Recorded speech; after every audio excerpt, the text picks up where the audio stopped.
Hi అండి. Today recipe వచ్చేసి బచ్చల కూర పప్పు. దానికోసం మనము ముందుగా ఆయిల్ వేసుకున్నాం కదండి. ఆయిల్ వేసుకున్న తర్వాత ఆవాలు వేసుకుందాం. వేసిన తర్వాత జీలకర్ర కదండి. ఇప్పుడు పచ్చికాయలు వేసుకుందాం.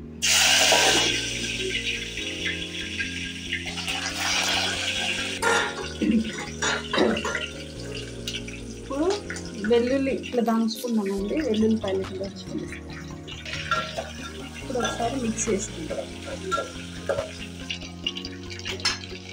ఇప్పుడు కొంచెం కరివేపాకు వేస్తాం.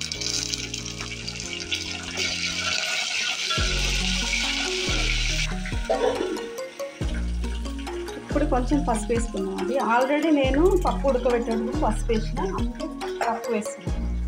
బచ్చల కూర వేస్తున్నానండి.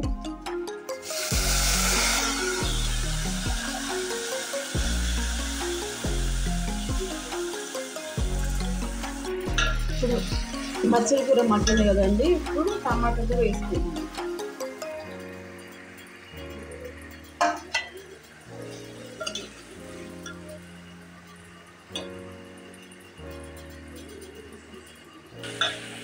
టమాటా వేసుకున్నాం కదండి. కాసేపు మిక్స్ చేద్దాం. కొంచెం టమాటా మెత్తలు కొంచెం వరకు మగ్గించాం.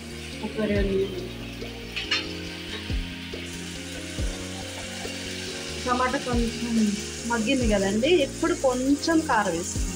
చాలా అంటే చాలా కొంచెం, ఎందుకంటే మనం ఇంత ముందు పచ్చిమిర్చి వేస్తున్నాం కదా తాలింపులో. ఆ కారం ఇది సరిపోతుంది అన్నమాట. టేస్ట్ చేసినా బాగుంటుందండి. మీకు ఎలా నచ్చితే అలా చేయండి. ఇప్పుడు కొంచెం సాల్ట్ కూడా యాడ్ చేస్తాం.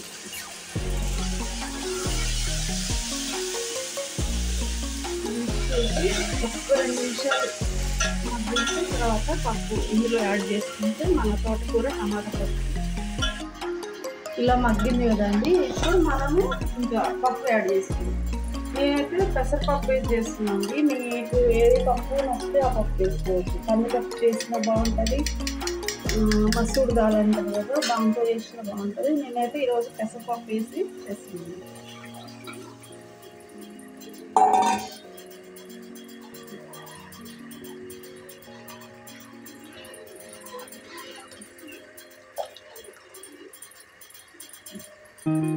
ఇప్పుడు పప్పు కొంచెం మగ్గాలి కదండి. పప్పు కొంచెం ఉడకాలి.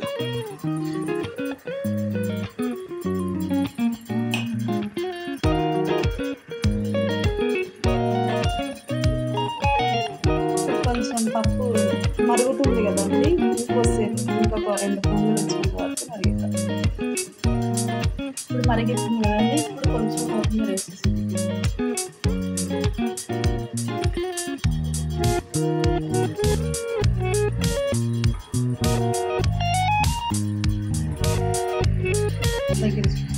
ఇదేనండి. ఇంకా పప్పు బాగుందన్నమాట. చాలా టేస్టీగా ఉంటుంది. మీరు కూడా ఒకసారి ట్రై చేయండి.